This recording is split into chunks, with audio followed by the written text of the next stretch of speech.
Hey, good evening, everyone. This is Ray Hayes coming to you again with another mini podcast. Once again, this podcast won't be too short, won't be too long. Get in, get out. It's like a the fast food podcast, so to say. But today, I'm coming to you, like I said, with the mini podcast, and I wanted to talk about the recent killing and the case, the Philandro Castro case. As many of you may know, the officer who killed Philandro was found now not guilty, and although he was fired from the police department, he was found not guilty in the case of manslaughter. And the reason I'm bringing this up because I wanted to talk about ways possibly to prevent officers from using deadly force when they don't have to, in particular in the Philandro's case, and also officers overusing their power. As far as you have some officers out here, not all of them, but you have some who are just going about doing the job all wrong, and they're not following the code of conduct, nor they're using the training and the skills they learned at the academy. So my thing is, what if when you have families who file civil suits or you have victims of police brutality, so on and so forth, receiving funds, instead of that money coming from taxpayers or state budgets or so on and so forth, what if that money came from the police unions or the police pensions? Would that limit the amount of officers using deadly force when they do not have to, and police misconduct? And in my opinion, I think it would. I heard the fact that bringing up that we should take this money from the police unions or the pensions on a Sirius XM show the other day, and I actually thought it was a great idea. Like I said, I do think it will limit them because now you're affecting your fellow brothers, your brothers and sisters on the force. Now you're taking away money they could be using for other things, and instead, that money is now going to pay these families and victims of the people you harassed, killed, or just degraded. And if with that being the case, more officers would begin possibly to speak out and say enough is enough, and they will go about telling their fellow policemen and policewomen that, hey, we have to follow the rules.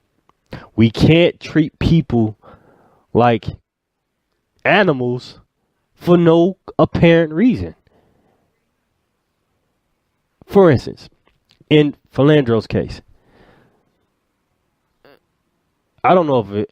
I'm not going to speculate whether it's racism or not. But in his case, you had an officer who kind of basically freaked out. He told you he had a gun, and you figured he was reaching for it, and you said you fear for your life. The officer freaked out. Now he's going to have to live with the consequences of him killing that young man for the rest of his life. But now you have to think about the civil case. Most likely the family will receive some funds from the city of Minnesota. The state of Minnesota. They'll most likely receive some funds. So, with that being said, and the reason I say that because when you look at Mike Brown, the young man who was killed there, I believe in 2015, his family recently closed a case with the Ferguson Police Department, and now they're receiving a settlement, undisclosed settlement, so undisclosed amount of funds. So what I'm saying is, let's not take that money from taxes or anything else. Let's take that money from the pensions. I'm not saying we should, but if we take that money from the pensions, then those officers will be responsible for their duties. Because not only do they have to talk to the general public about why they committed the crime they did or did the offense they did, Now you have to talk to your fellow policemen if you're still on the force. Now you have to deal with them because now not only did you take someone's life, now you affected the money that they expect to receive once they retire, or the money they expected to see for new equipment in the office, so on and so forth. If you do that, then yes, that the limit of killings and misbehavior most likely will go down because you have someone you have to talk to, a person who's equal to you in power, so to say, and a person you most likely respect because that's your fellow coworker.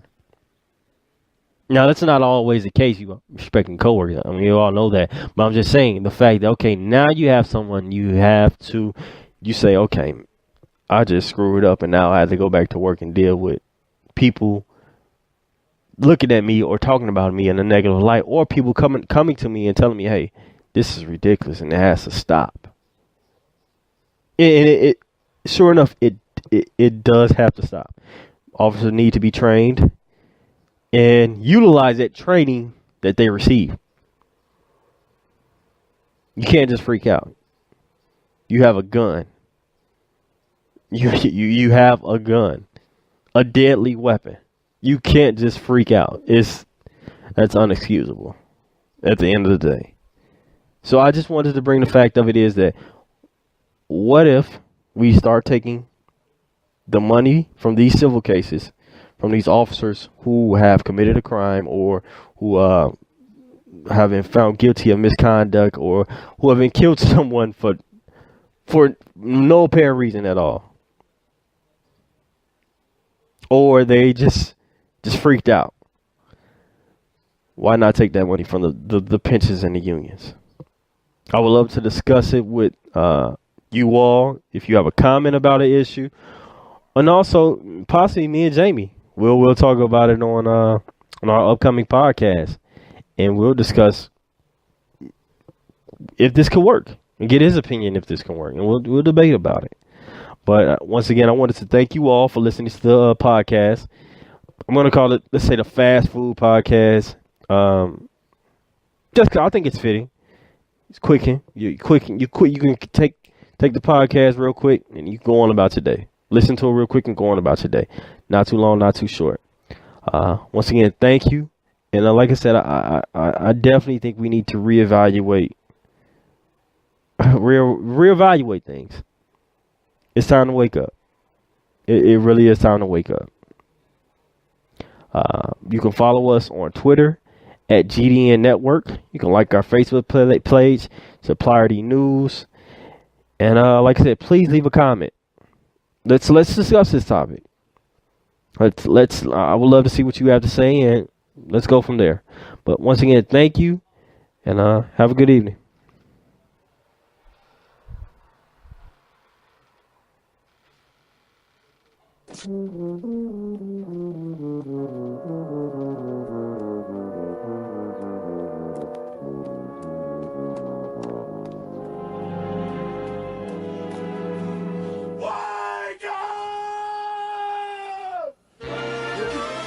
Wake up!